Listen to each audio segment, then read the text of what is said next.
Cinderella, Jane Porter, and the Clockmaker's Last Hour. The grand palace clock had always governed Cinderella's life. Its chimes had once marked her desperate flight from the ball, and now, as a princess, she still found herself watching the clock's hands with an unconscious wariness. That night, as midnight approached, she stood by her bedroom window, gazing at the full moon. When the clock began to toll, she counted each resonant chime as it echoed through the palace grounds. 1, 2, 3, all the way to 12. But then, impossibly, came a 13th chime, hollow and discordant, as if ringing from somewhere beyond the world she knew. Miles away, in a jungle camp lit by lantern light, Jane Porter sat reviewing her father's meticulous notes. The familiar ticking of his pocket watch kept her company as she worked, until suddenly the steady rhythm ceased. Jane lifted the golden timepiece, holding it to her ear. Though the watch had kept perfect time through storms and jungle treks for decades, its hands now stood frozen at the stroke of midnight. Cinderella, drawn by an inexplicable pull, climbed the winding stairs to the palace clock tower, something she had never done before. The massive gears and pendulum stood eerily still. Behind the clock's face, she discovered a narrow doorway where none had existed before, a crack in time itself, glimmering with golden light. In the jungle, Jane followed the strange silence to an ancient stone circle she'd documented just yesterday. At its center stood a weathered sundial that now cast a shadow despite the midnight hour. As she approached, the shadow line deepened into a gleaming doorway. Both women stepped through their respective portals and found themselves on the cobblestone street of a town that existed nowhere on any map.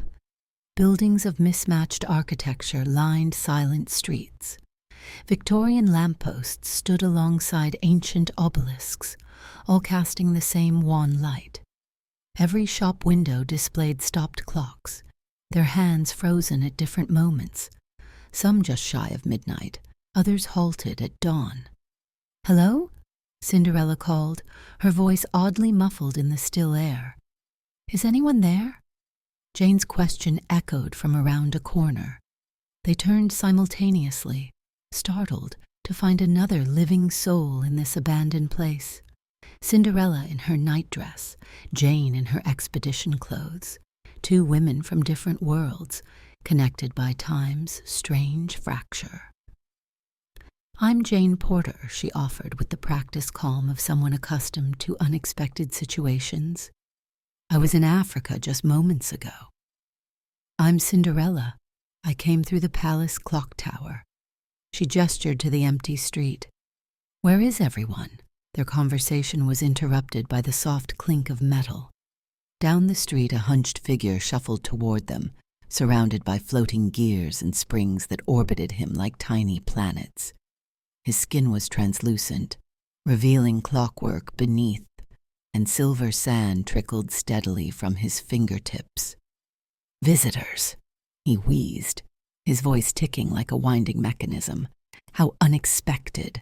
I am the Clockmaker, keeper of all time." He led them to a tower at the town's center, its interior a vast collection of timepieces, from sundials to atomic clocks, all silent. At the room's heart stood an enormous hourglass, nearly depleted, its final grains of sand hovering reluctantly before falling. "I forged the first clock," the clockmaker explained, capturing time itself within mechanical hands. "For this presumption I was cursed to maintain time's flow forever." He gestured to the hourglass. "But my existence draws to a close, and with it, time itself. When the last grain falls, all moments everywhere will freeze eternally." "There must be something we can do," Cinderella said, thinking of her kingdom frozen forever, of children never growing, of spring never returning. The clockmaker nodded slowly. "The great clock that governs all time has lost its three hands, past, present, and future. They've scattered across forgotten timelines. Retrieve them, and perhaps time may resume its course. He opened 3 doors, each leading to a different fragment of broken time. Through the first door, Cinderella and Jane entered a grand ballroom where couples danced the same waltz repeatedly, resetting every minute to begin again.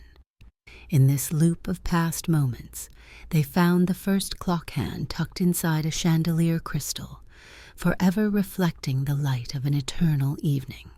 The second door led to an observatory where astronomers stood frozen at their telescopes, staring at stars that no longer moved across the heavens.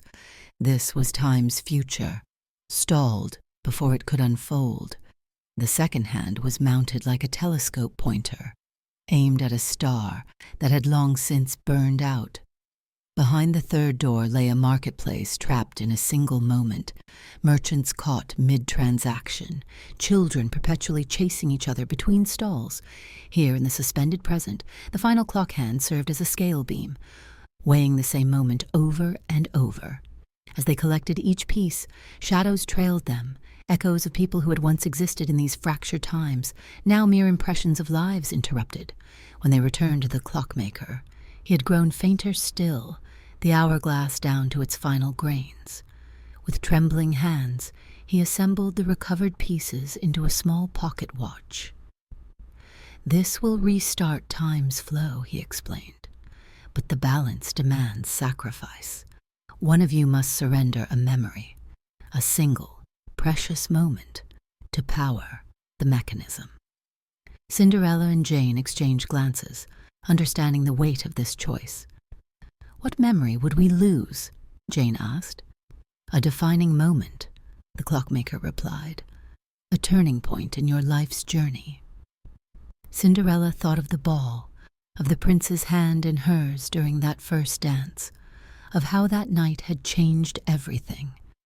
Jane reflected on her first glimpse of Tarzan, swinging through the trees, the moment that had transformed her understanding of humanity itself. "I'll do it," they said in unison. After a moment of silent communication, both women stepped forward. "I'll give the memory of my first dance," Cinderella said softly. "My life became so much more than just that night. And I'll surrender the moment I first saw Tarzan," Jane added. "Our love isn't defined by its beginning." The Clockmaker nodded, seemingly moved despite his mechanical nature. He took their hands, placing them on the assembled timepiece. As they closed their eyes, golden light spread from their fingertips, filling the watch with a warm glow. Something shifted within each woman. Not a void, but a gentle blurring, like a beloved book whose first page had been smudged by too many readings. The hourglass's final grain of sand hovered, then rose, joined by others returning upward. The Clockmaker smiled as his form grew more substantial. "You have given what kings and emperors could not," he said. "Time will flow once more." The town around them began to fade, buildings becoming transparent, as they returned to their proper moments in history.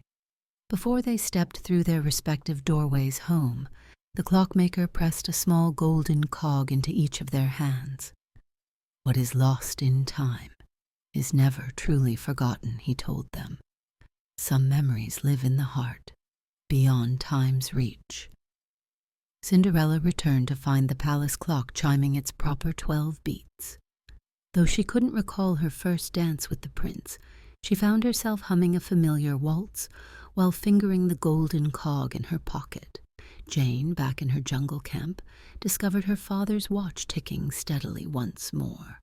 Though the memory of first seeing Tarzan had blurred, her heart still quickened at his approaching footsteps. The golden cog caught the lantern light as she placed it beside her journal. In a town that existed everywhere and nowhere, the Clockmaker wound his timepieces. Time's steady rhythm restored by 2 women who understood that moments don't define us. What we choose to do with them does. Subscribe now and step into a new story where fairy tales come with a twist.